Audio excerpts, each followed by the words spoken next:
into three mechanisms, and these mechanisms are very important to diagnose. And these are the ones, the mechanism of the MR and the severity of the MR. These two are the factors which will guide you to do the procedure, surgical procedure, and also determine the success rate or failure rate of it. So how do you identify these mechanisms? This is easily done by using the Carpenter's classification.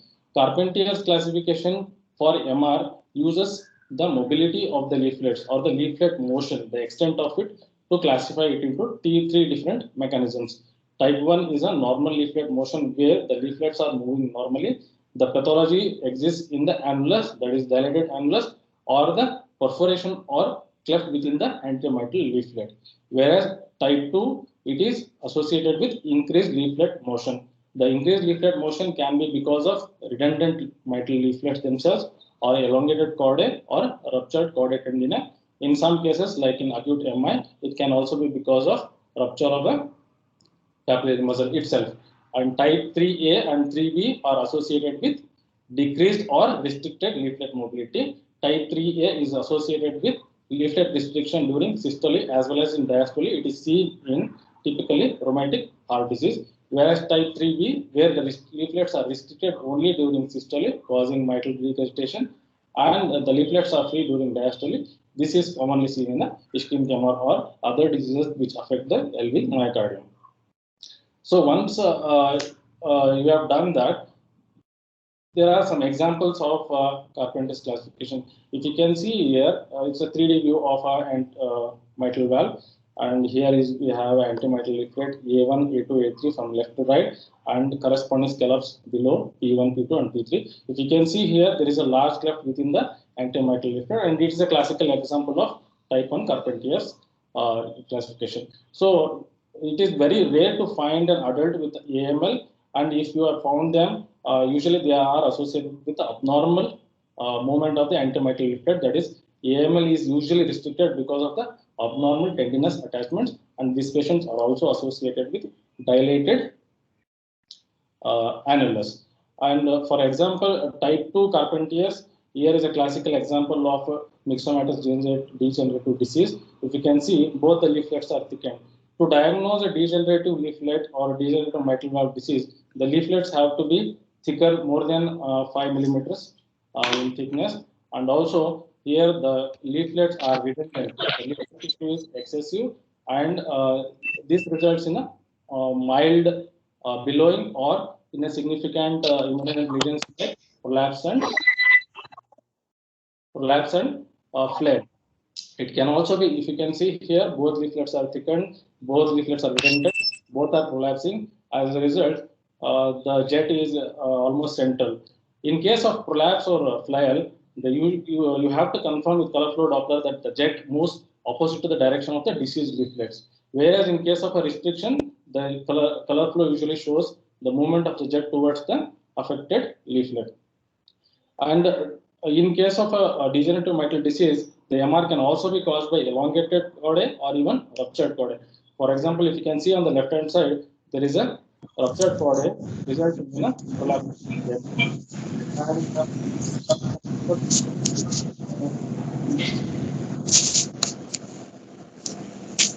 The papillary muscle commonly because it is supplied by a single blood vessel. If you can see on the right hand side of the image, the part of the papillary muscle is getting thrown into the LF, causing the mitral regurgitation. And severe mitral regurgitation, here we have an example, classical examples of P2 prolapse.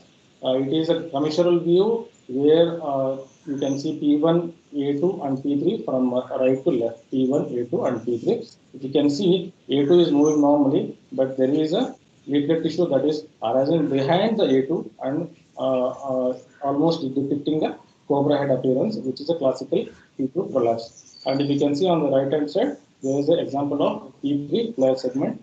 P1, A2, and P3 are these three segments, and this part of the P3 is getting collapsed into the left atrium. Here we have an example of type 3A classification, that is Carpenter's. So if you can see here, this is a typical case of a rheumatic heart disease where the leaflets are thickened, fibrosed, the leaflets are fused with each other, and there is a restriction of leaflets during both systole and diastole, causing MR and some degree of mitral stenosis also. Another example for type 3B, if you can see, this is the asymmetrical restriction of the mitral valve leaflets. PML, if you can see, it is not moving during systole. That is why if you put color flow Doppler and see, you can see the ipsilateral color flow jet flowing towards the affected leaflet. On type 3B, if you can see here, there is a central jet where whole of the LV is affected. Both leaflets are restricted during systole, causing the coarctation gap, resulting in a big central jet. So once you have done that, it is important to assess the severity. Severity can be assessed using qualitative, semi-quantitative, and quantitative methods.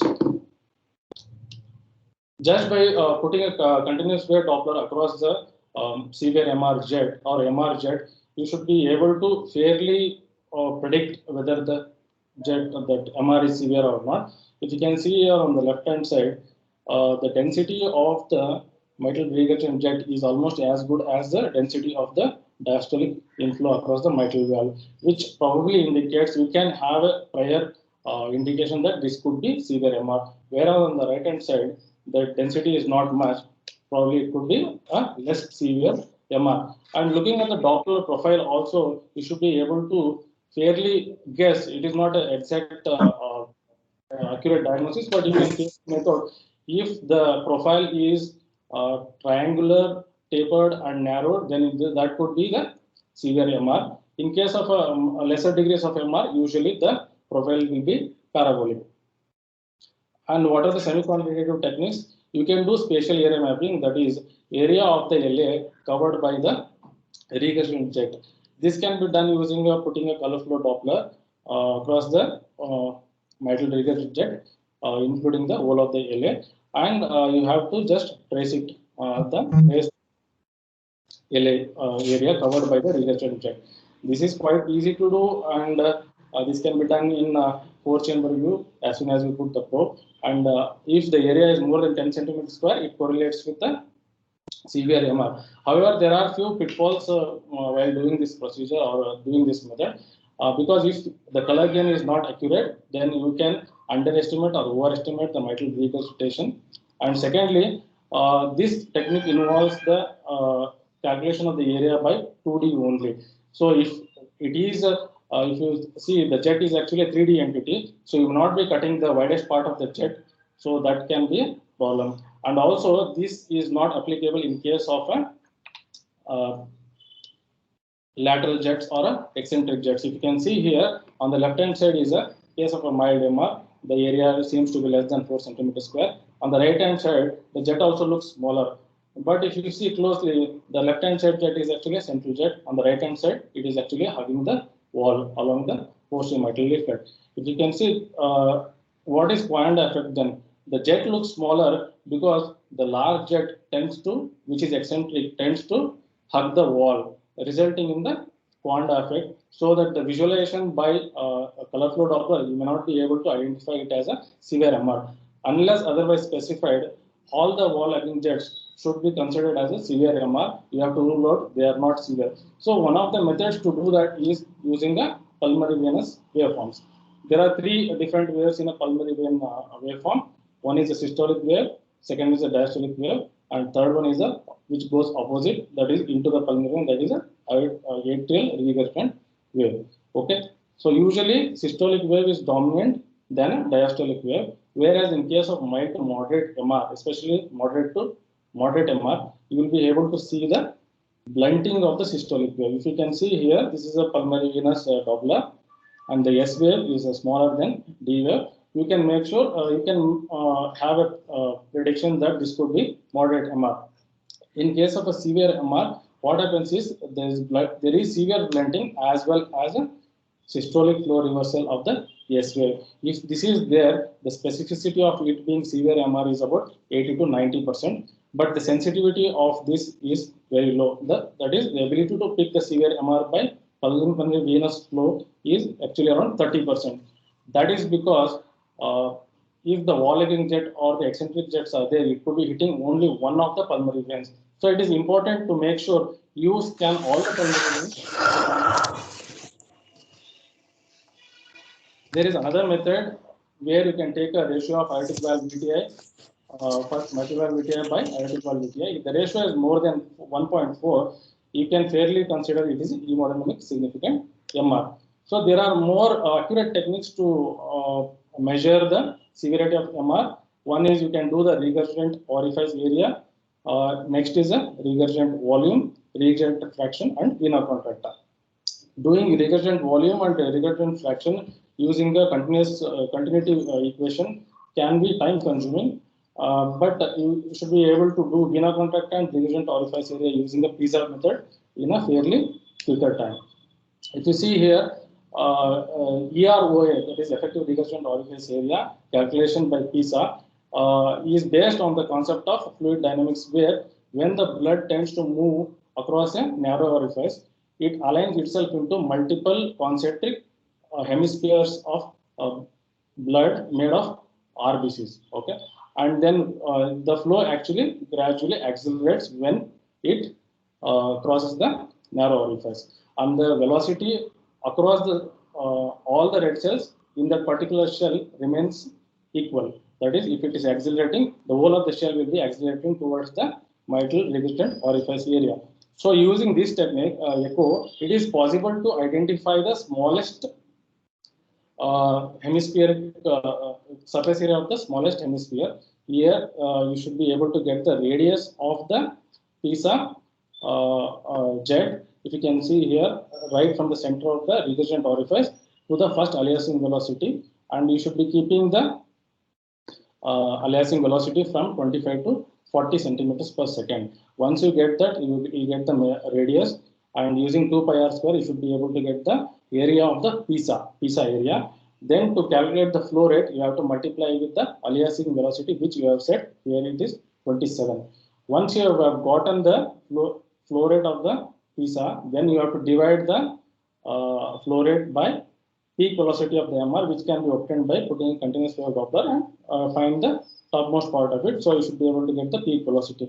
Once you get the ratio, you should be able to get the effective regurgitant orifice area. Orifice area more than regurgitant orifice area more than 0.4 can be considered as a severe MR. Another easier technique is vena contracta, where you can measure the waste portion of the regurgitant jet at the level of the coaptation. Anything more than 6 can be considered severe. You need to remember there are a few pitfalls associated with the regurgitant orifice area calculated by PISA. It cannot be applied to the jets which are eccentric, jets which are complex and multiple, and also ROA, that is EROA method, considers the regurgitant orifice area as a circular structure, which may not be true in all cases. And coming to the mitral regurgitation severity assessment.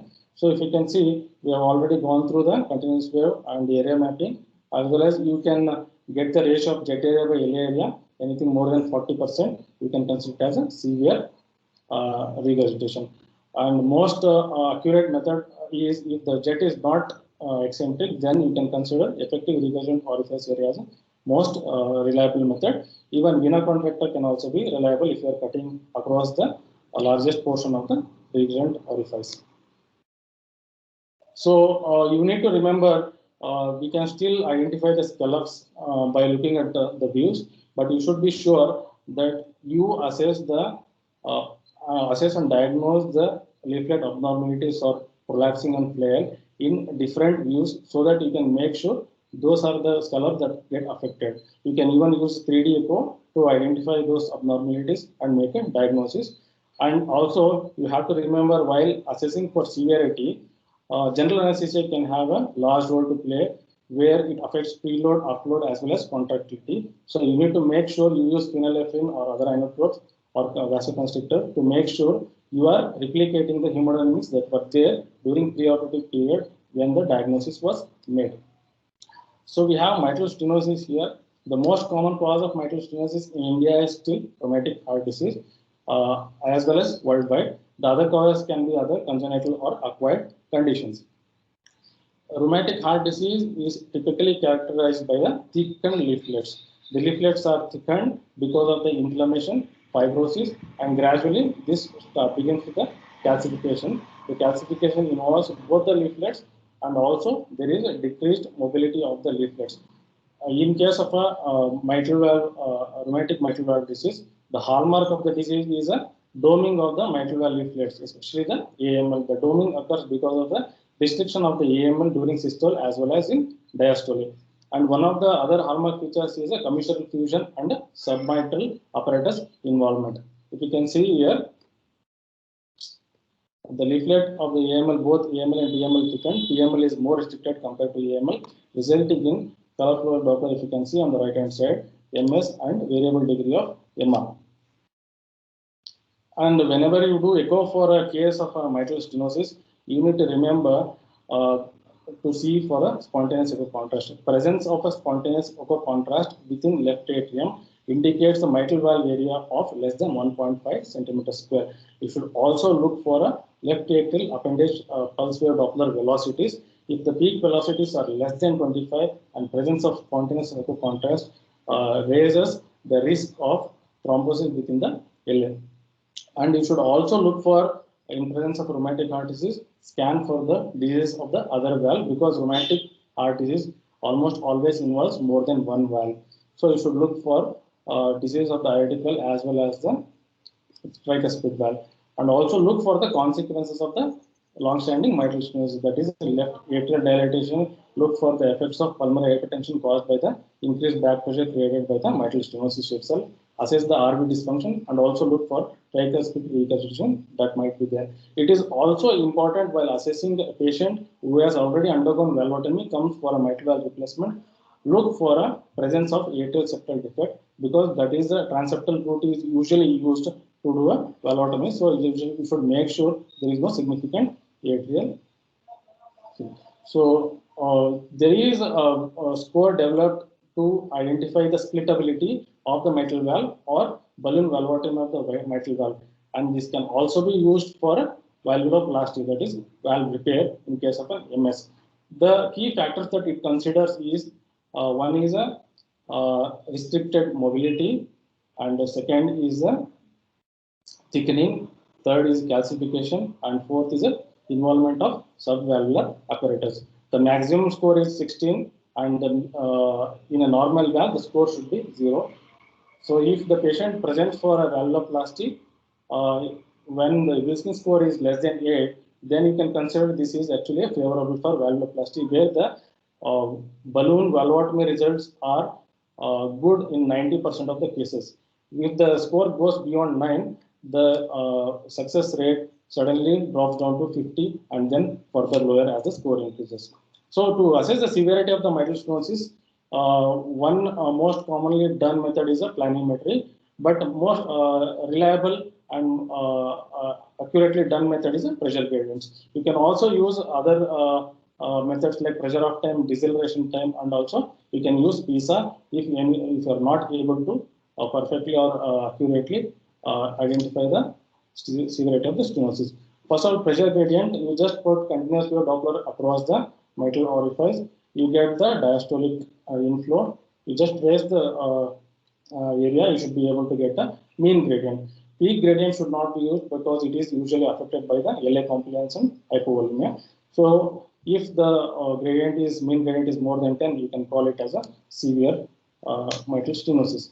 The other technique is to do the planimetry. Still, it is most commonly done technique, but it may not be the most accurate technique. If you see the mitral valve apparatus anatomy, the mitral valve is in the shape of the funnel. So it is important that while measuring the valve area, you should be able to cut at the tips. If your cutting plane is above the level of the tips, you are always going to overestimate the mitral valve area. One more problem with this is, if there is a presence of massive calcification, you might have echo dropouts, which may result in overestimation of the mitral valve area itself. Underestimation is possible if your gain settings are too low, and if a patient has undergone a valvuloplasty, in that case you will not be able to measure the extent or the degree of the commissural fracture that have been done by the valvuloplasty. So in that case, you can go for a gradient so that you will measure it more accurately. valve area calculation can also be done by pressure of time.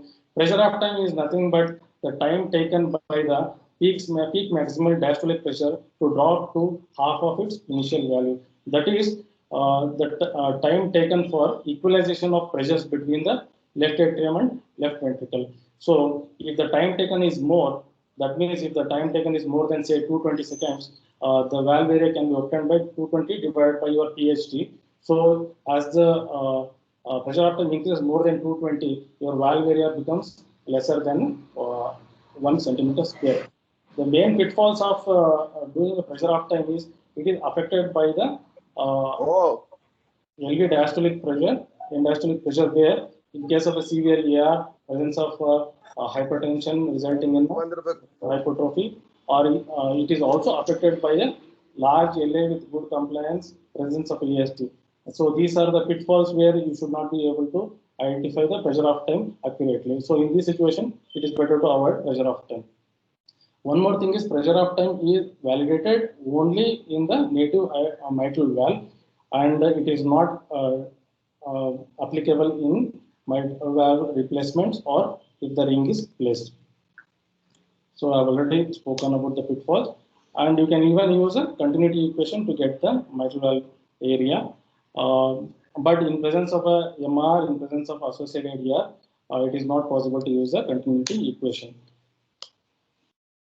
Finally, if it is not possible to use other methods to accurately diagnose severity of MR, you can always go back to the proximal PISA method. But here you have to consider the angle alpha, that is the angle between the two leaflets, and you have to multiply the value of regurgent orifice area by alpha divided by 180 degrees. So flow convergence method, the PISA method should only be used if you are not able to use any of the other methods to the good effect.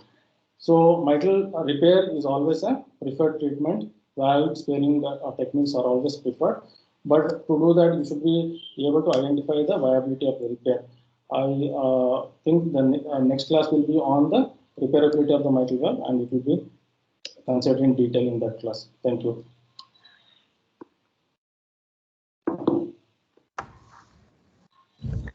Thank you, Santosh, for that brilliant presentation of the mitral stenosis and regurgitation. And you dealt with mechanisms of MR and the assessment of severity, and also went on to mitral stenosis methods to estimate the severity. Thank you for that. And now can I request Dr. Vinayak Desurkar to share his presentation? Right, sir. Let me load on the machine. Yeah. So you can start with some questions if you want, because this is applied. So I can do it afterwards as well. Because I don't have the presentation on the mobile, it is on the laptop. I see. I need to get that link on the MS Teams. So I was just trying that. Sure. If there are any questions from the participants or comments to be made, please feel free.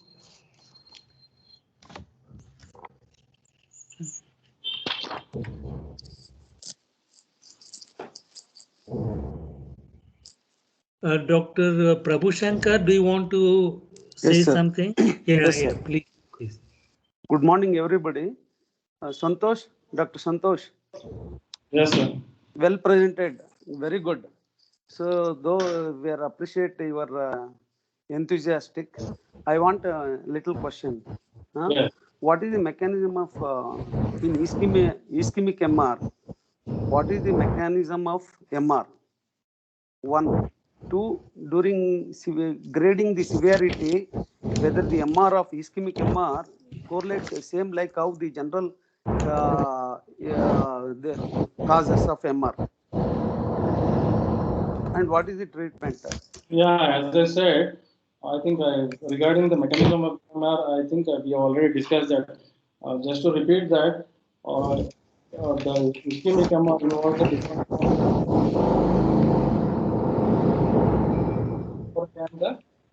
the constricting forces resulting in the MR, which can be symmetric or asymmetrical. So,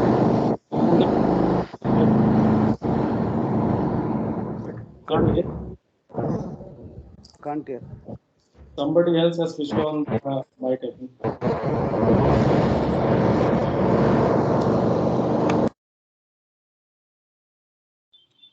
And regarding the second question, what was that, sir? Grading of severity of Severity of MR with respect to you see, told the effective regurgitant. Yeah. So if the effective regurgitant orificia is more than 0.2, then you should consider it as a severe MR in case of a ischemic MR. Whereas it is more than 0.4 to consider it as a severe in case of a non-functional MR or an organic MR. But nowadays, as per the guidance, Mm-hmm. New recent guidelines, even the what the regurgitant, effective regurgitant orifice area and all. Yes, sir. So it comes back to this one only. Is it so?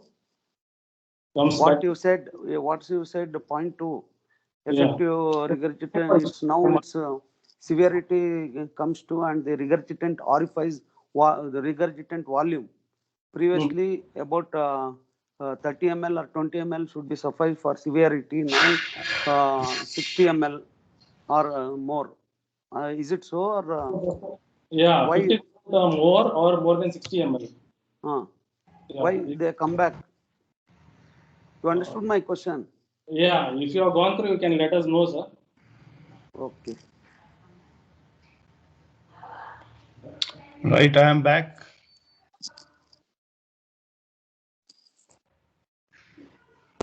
Thank you. Please start. I'm back. Can you see the presentation? We can see, but it's not full screen. Yeah, I will just do it in a minute. Well, I'm normally a Zoom man. Let me just come on this.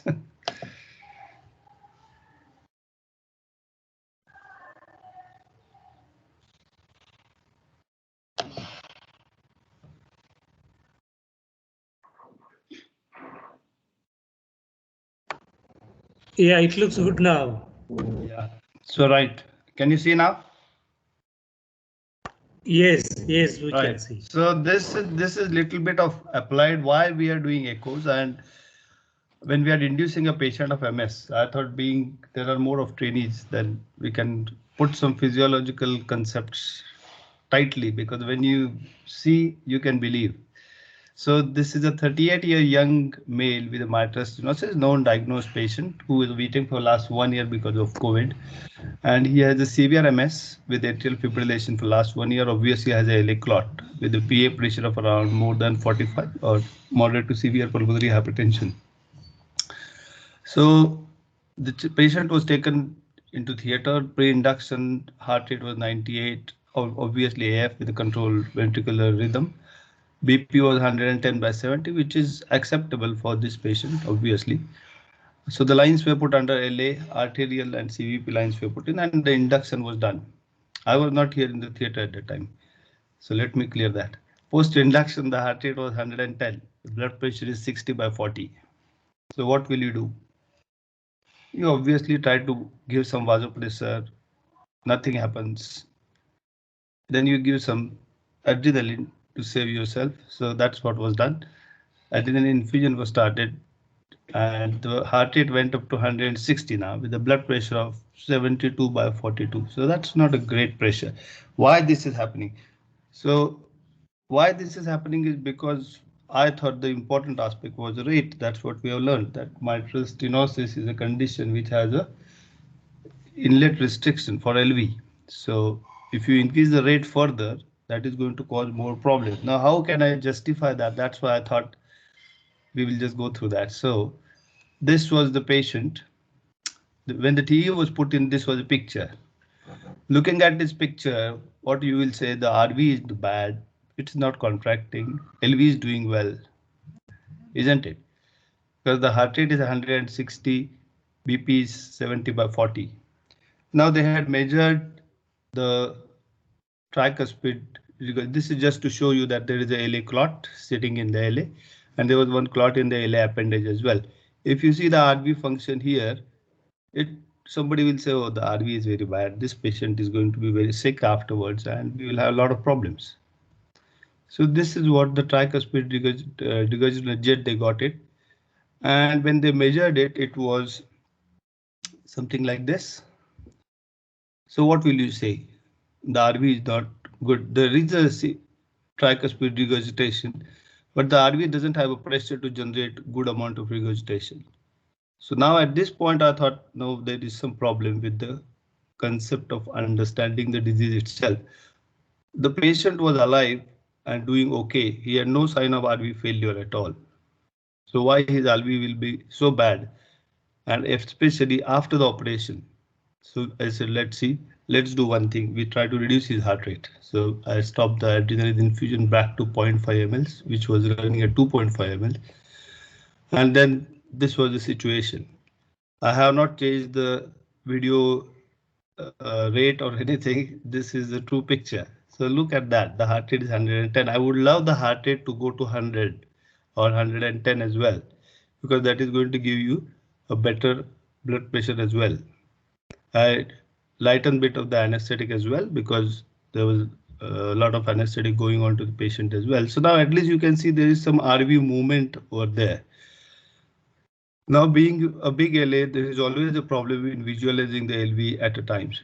Fortunately, we were lucky we could see the LV here. So I thought I will remeasure the gradients in this case about the tricuspid to look at the RV function. So first we got the deep transgastric view. We got a good, nice tricuspid gradient, and look at that. The pressure is actually more than what is a systemic pressure over here. So what will you say about this RV? Is it good or is it bad?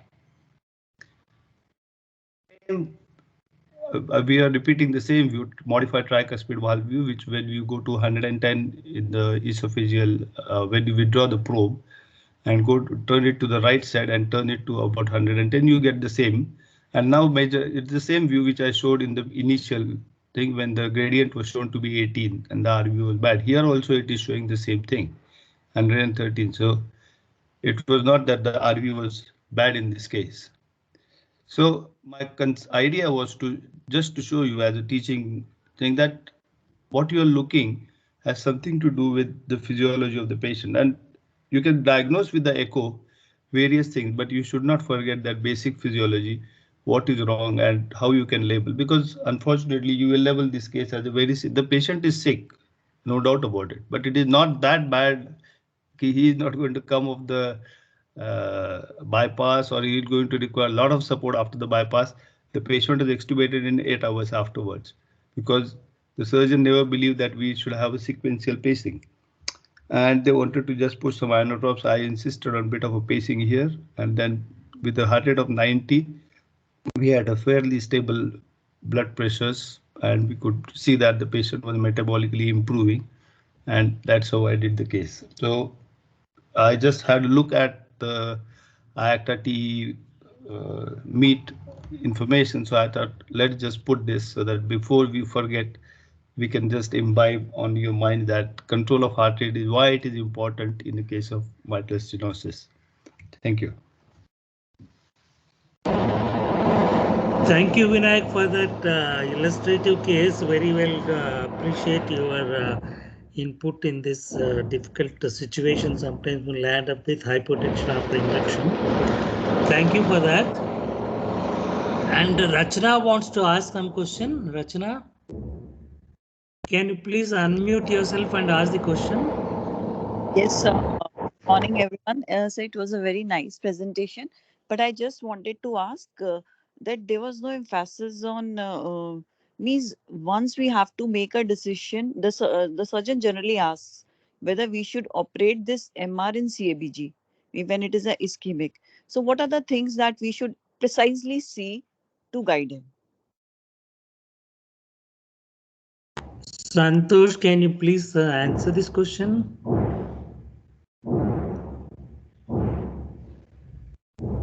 Dr. Santosh Ambli. Can you listen, sir? Can you answer the question, please? Rachna wants to know in ischemic MR, when should we operate when should you address the mitral regurgitation? Yeah, so yeah, if in case of an MR, you have to identify the severity of the MR. If the MR is severe or moderate, if it is severe, you have to address the MR. Either you have to do a repair or replacement. If it is mild, you can leave it alone, do a CABG and come out. The problem arises if it is a moderate MR. In case of a moderate MR, then you will have to go back to the assess the various parameters like whether you want to consider it for a repair or not. To consider for repairing, you have to look for various parameters like tenting height, tenting area, as well as a LV globular index. And if it is favorable, then you can consider for a repair or replacement. And also the other factor which we can consider is if the myocardium is viable, the myocardium which is involved in the ischemic process, is it viable? If it is viable, the grafting itself will address the issue. And if the myocardium is not viable, then we have to think whether we should address the issue.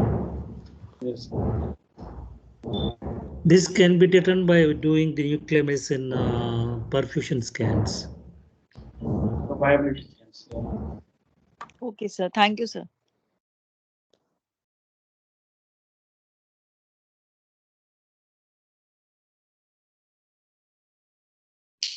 Sriman Narayana is there. Do you want to add anything, Sriman Narayana?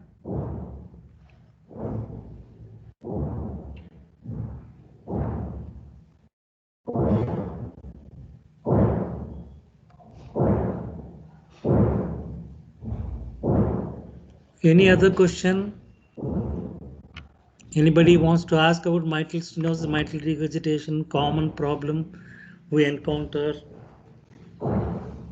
on a day-to-day basis?